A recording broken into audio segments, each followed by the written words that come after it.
নমস্কাৰ, চাই আছে গ্লোবেল ইনি 24x7 ষ্টুডিঅ'ত মই কাকু এটা খবৰ লৈ আহিছো। বিটিচি নিৰ্বাচনৰ পূৰ্বে একশ্যন মুডত বিধায়ক দুৰ্গাদাস বড়ো। মুদৈবৰী পৰিষদীয় সমষ্টিত একেদিনাই 3টা পথ আৰু 2টাকৈ স্লেব কালভাৰ আধাৰশিলা স্থাপন কৰিলে বিধায়ক দুৰ্গাদাস বড়োৱে। আঁচনি শুভাৰম্ভণি কৰাৰ পিছতে সাংবাদিকৰ লগত হোৱা সাক্ষাতত প্ৰমোদ বড়োক তীব্ৰ কটাক্ষ কৰে বিধায়কগৰাকীয়ে। প্ৰমোদ বড়ো বৰ্তমান সময়ত হীনমন্যতাত ভুগি আছে। হাগ্ৰামাৰ দিনত আটাইতকৈ বেছি উত্তেজনা সৃষ্টি কৰা মানুহজনেই হৈছে প্ৰমোদ বড়ো। এই কথা উল্লেখ কৰে বিধায়ক দুৰ্গাদাস বড়োৱে।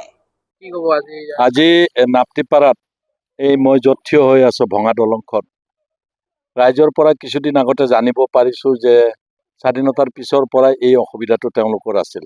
৬০-৭০ বছৰ ইয়াতে তেওঁলোকে বাঁহৰ দলং দি কিবাকে কেতিয়াবা কাঠৰ কেতিয়াবা বাঁহৰ দি ৰাইজে নিজৰ খৰচেৰে চলি আছিল। যথেষ্ট কষ্ট হৈছিল স্কুলত যাবলৈ। এসময়ত মঙলদৈ হেডকোৱাৰ্টাৰ আছিল, যেতিয়া ওদালগুৰি জিলা হোৱা নাছিল, মঙলদৈ দৰং জিলা আছিল, তেতিয়া আমি ইফালেদি যাব লাগে, অত্যন্ত অসুবিধা হৈছিল। আৰু মই ইয়াৰ আগত ইয়াৰে বাথৌৰ সভালৈ আহোঁতে আপত্তি কৰিছিল, আৰু মই খুব কম দিনৰ ভিতৰতে এই যিটো স্লেব কালভাৰ, সেইটো স্লেব কালভাৰৰ কাৰণে পইচা অনুমোদন কৰিলোঁ, ৰাজ্য চৰকাৰে আবণ্টন কৰা ধন। আৰু আজি টেণ্ডাৰ হৈ গ'ল। টেণ্ডাৰ হোৱাৰ পিছত অনাৰ কৰিছে, অনাৰ কৰাৰ পিছত আমি আজি এই কামটো শুভাৰম্ভণি কৰাৰ কাৰণে আধাৰশিলা কৰিলোঁ। আৰু নিৰ্বাচনৰ পিছতেই এই কামবিলাক আৰম্ভ হ'ব আৰু ৰাইজৰ এটা ডাঙৰ অভাৱ পূৰণ হ'ব বুলি আশা কৰিছোঁ।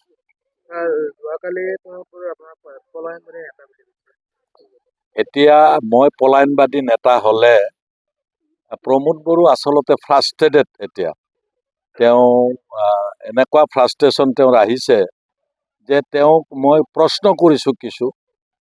তেওঁ যোৱা দিনবিলাকত হাগ্ৰামাই চৰকাৰ চলাওঁতে আটাইতকৈ হাগ্ৰামাৰ দিনত উত্তেজনা সৃষ্টি কৰা, গণ্ডগোল কৰা মানুহটোৱে প্ৰমোদ বড়ো। তেতিয়া প্ৰমোদ বড়ো আপচুৰ সভাপতি আছিল। সভাপতি হিচাপে কেতিয়াবা ৰেল বন্ধ, কেতিয়াবা নেশ্যনেল হাইৱে বন্ধ, কেতিয়াবা ধৰ্ণা, কেতিয়াবা BTAD বন্ধ, তেওঁলোকে দি অস্থিৰ কৰি তুলিছে। তাৰ লগতে বৰ্তমান প্ৰমোদ বড়োৰ লগত চৰকাৰ কৰা যি 2-এগৰাকী EM আছে, তেওঁলোকে আকৌ বেলেগ পন্থা অৱলম্বন কৰি সন্ত্ৰাসৰ সৃষ্টি কৰিছিল গোটেই BTAD। গতিকে তেওঁলোকে নকৰি কোনে কৰিছে তেতিয়া? আজি প্ৰমোদ বড়োৰ দিনত গণ্ডগোল হ'ব লাগিছিল, কিন্তু গণ্ডগোল হোৱা নাই। কিয় জানে নাই?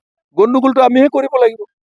আমি কিন্তু প্ৰমোদ বড়োক পৰীক্ষা লৈছোঁ যে আমি গণ্ডগোল কৰা নাই, যে প্ৰমোদ বড়ো শান্তিৰে চৰকাৰ চলাক, ভাল কাম কৰক। কিন্তু প্ৰমোদ বড়োৰ ধৈৰ্য নহ'ল যে হাগ্ৰামাই যেতিয়া কাম কৰিছিল তেতিয়া কাম কৰাত অসুবিধা দি চাৰিওফালে গণ্ডগোল কৰিছে। সেইদিনা কিন্তু প্ৰমোদ বড়োৰ ধৈৰ্য নহ'ল, প্ৰমোদ বড়োৰ লগত চৰকাৰ কৰাসকলৰ ধৈৰ্য নহ'ল। গতিকে মই নীতিগত কথা কওঁতে প্ৰমোদ বড়োৱে ব্যক্তিগতভাৱে আক্ৰমণ কৰিছে। ইয়াৰ পৰা বুজা যায় যে UPPL দলৰ মুৰব্বীগৰাকীয়ে পুৰা ফ্ৰাষ্ট্ৰেশ্যনত ভুগিছে, আৰু এনেও ৰাইজ আজিকালি তেওঁলোকৰ লগত নাইকিয়া হৈছে।